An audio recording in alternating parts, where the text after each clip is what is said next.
like never before, the true essence of the unjust and unsustainable prevailing international order.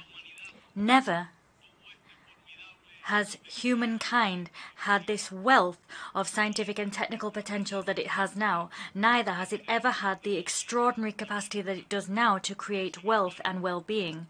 And however, never before has the world been so unequal in terms of just how much people suffer. 828 million people, 10% of the world population, are going hungry, and around 50 million children suffer from stunting, the most deadly form of malnutrition.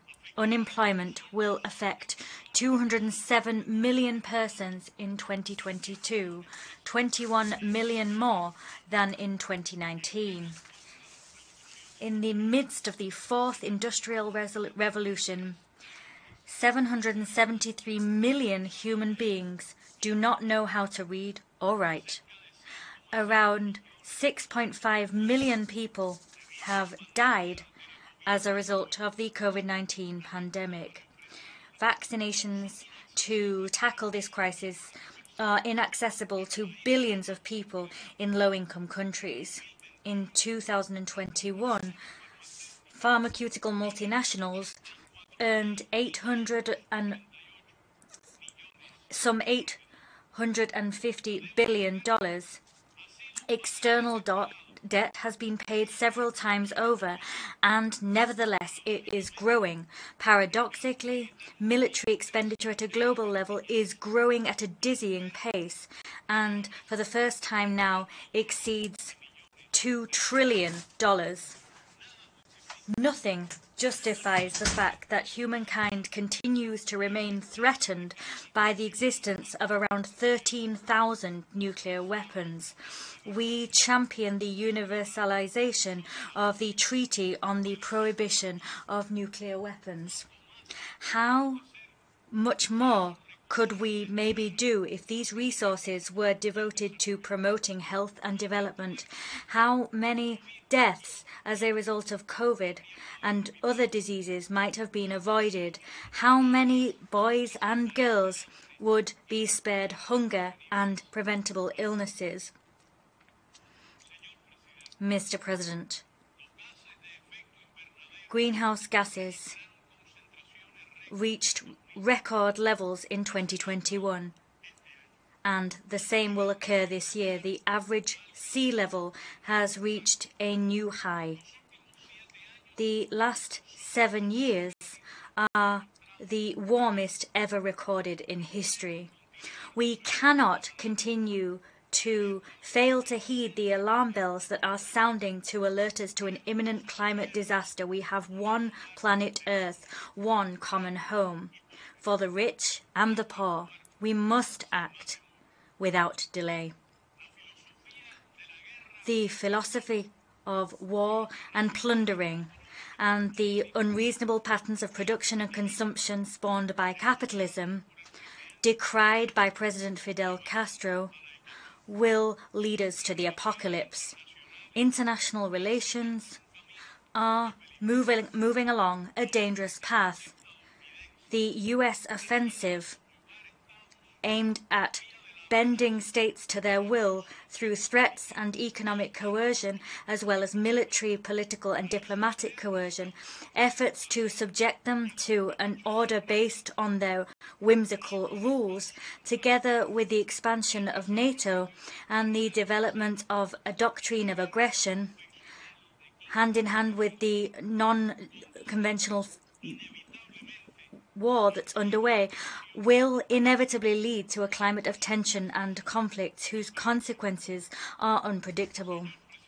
Mr. President, Cuba, as a small island developing state, has paid a high price for defending its legitimate right to exist as a sovereign and independent nation. For more than 6 decades now, we have resisted a ruthless and unilateral economic, commercial and financial blockade. which was ratcheted up to extreme unprecedented levels from 2019, and this continued during the pandemic. 30 years have now elapsed since the first General Assembly resolution against this blockade, and at this time the US continues to ignore the almost unanimous demand from you to cease its illegal and brutal policy against Cuba.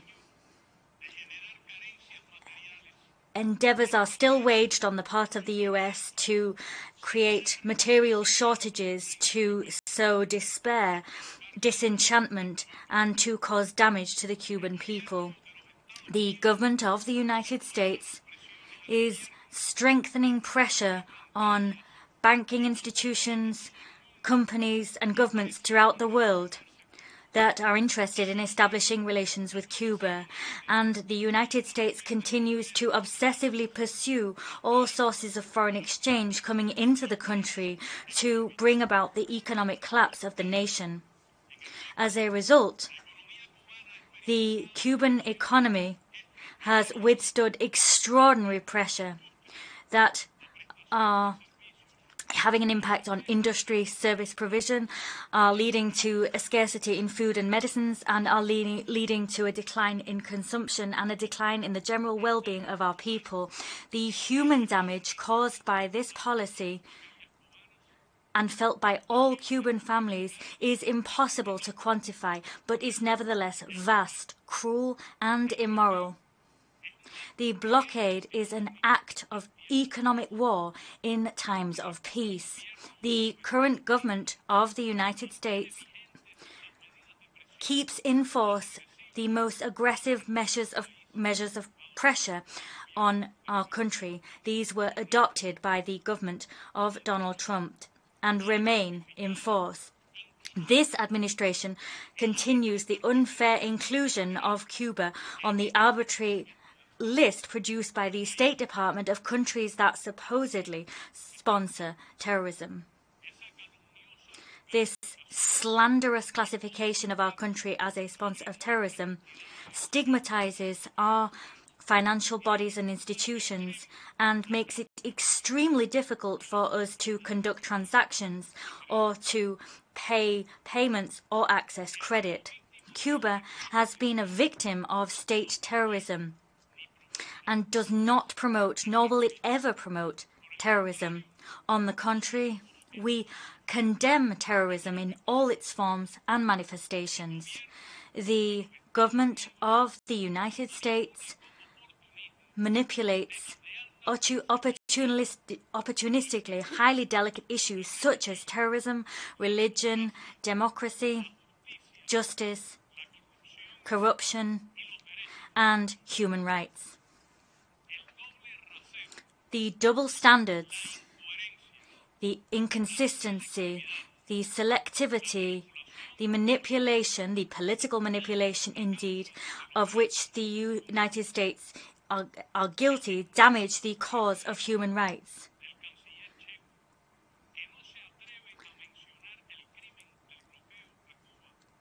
Some delegates have not dared to mention the sad blockade visited upon Cuba, and that is sad.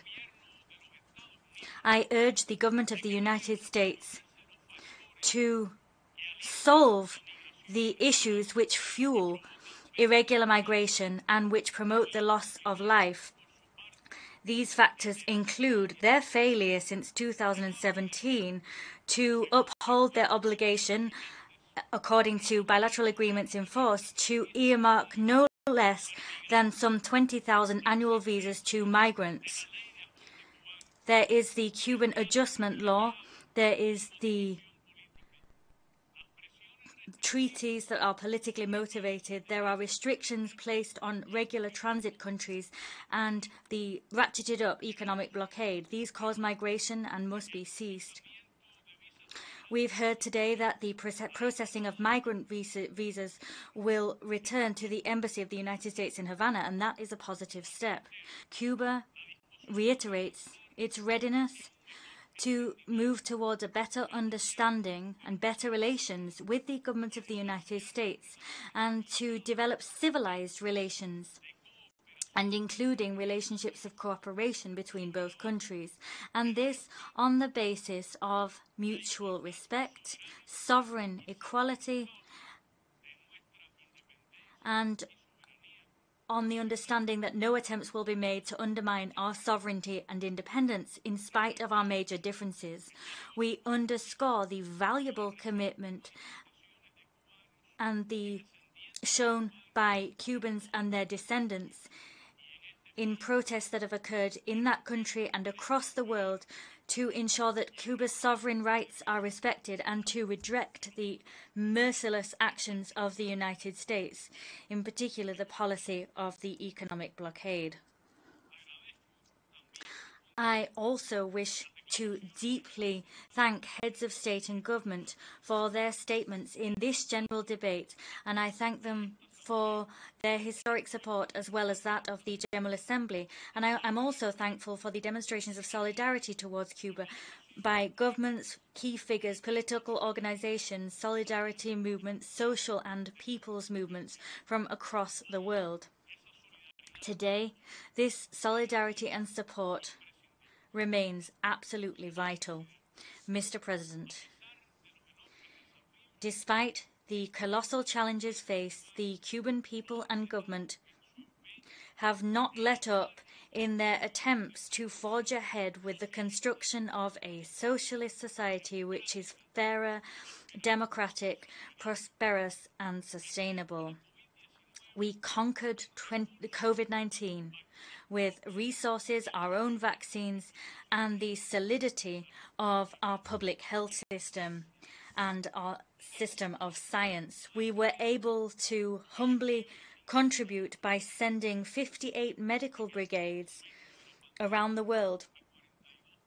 At the worst moments of the pandemic, we sent those to some 48 countries. We work to recover the economic and social life of our country. We work to support the transformation of our communities and to sustain and extend social programs in the country. We continue to hone our legal order, our state and the legal order, that is, of our socialist state of social justice to guarantee the full and proper enjoyment of all human rights by all Cuban people. And we do this to ultimately enrich the system of social justice which several generations have enjoyed. On the 25th of September, after a broad participatory process of popular consultation, we will hold the legislative referendum on an innovative family code. This vote will be a genuine exercise of direct democracy and of the effective power of the Cuban people. Mr. President, unity in diversity, as proposed by then-President Raúl Castro, is possible in countries of the South, and the community of Latin American and Caribbean states, which is growing increasingly stronger and is creating conditions so that our region can develop higher, better forms of cooperation on the basis of the very precepts of the Declaration of Latin America and the Caribbean as a zone of peace. We are grateful for the dignified stance adopted by several countries in the region on the fact that we've been arbitrarily excluded from various diplomatic fora in our hemisphere.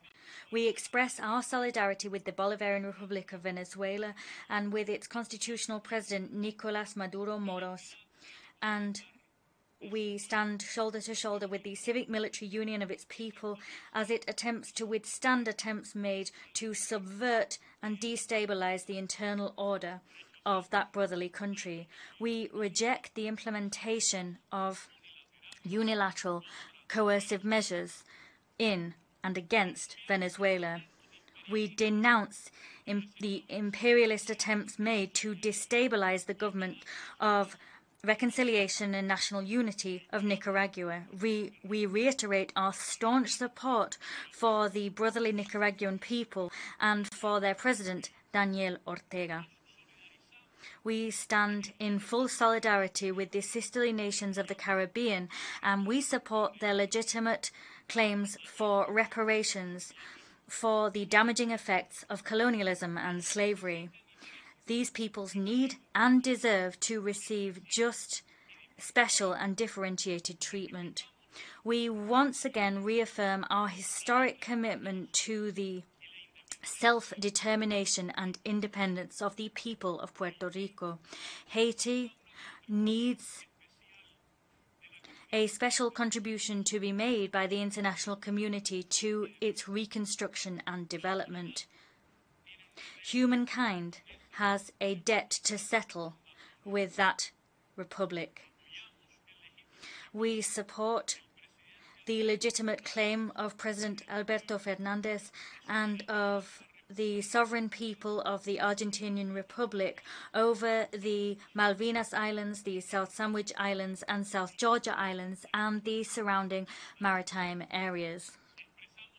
We express our full solidarity with the Vice President of Argentina, Cristina Fernandez de Kirchner, who was the victim of an unjust and unfounded legal and media attack, and then recently suffered an attempt on her life. We reiterate our staunch commitment to peace in Colombia. The clear preparedness and readiness for peace of Colombia's current president and relevant stakeholders mean that the region and the international community must extend their support to the nation.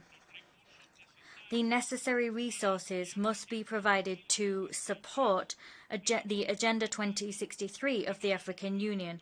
That agenda establishes the roadmap for the development of that brotherly continent. We are lobbying for the search for a peaceful and negotiated solution to the situation imposed upon Syria, and we call for a cessation in foreign interference and for the full respect of Syria's sovereignty and territorial integrity. We support a just, broad and lasting solution to the conflict in the Middle East. This must be a solution which guarantees the genuine exercise of the inalienable right of the Palestinian people to build their own state within pre-1967 borders, with their capital in East Jerusalem.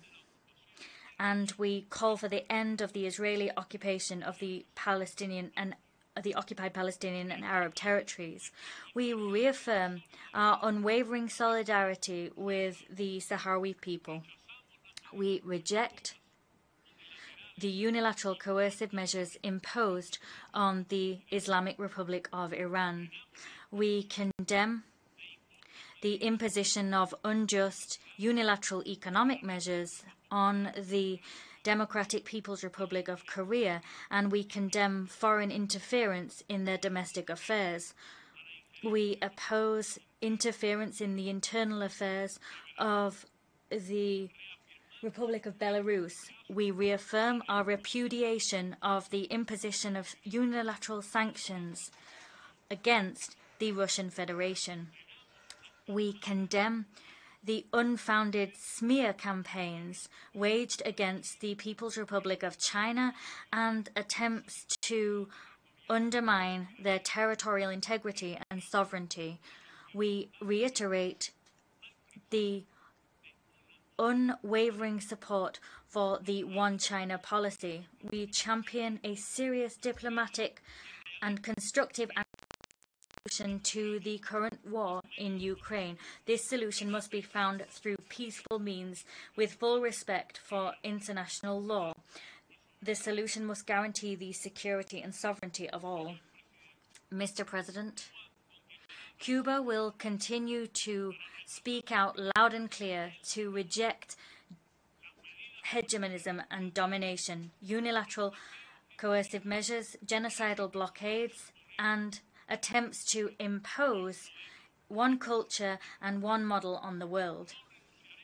We will never let up in the defense of the independence, sovereignty and self-determination of peoples without any interference or intervention from foreign powers. We have a glorious past, and we must protect present and future generations of Cubans with the leadership of President Miguel Díaz-Canel. We will creatively resist, and we will tirelessly struggle until we achieve our dreams of peace and development with equity and social justice for Cuba and for the world. Many thanks indeed. I thank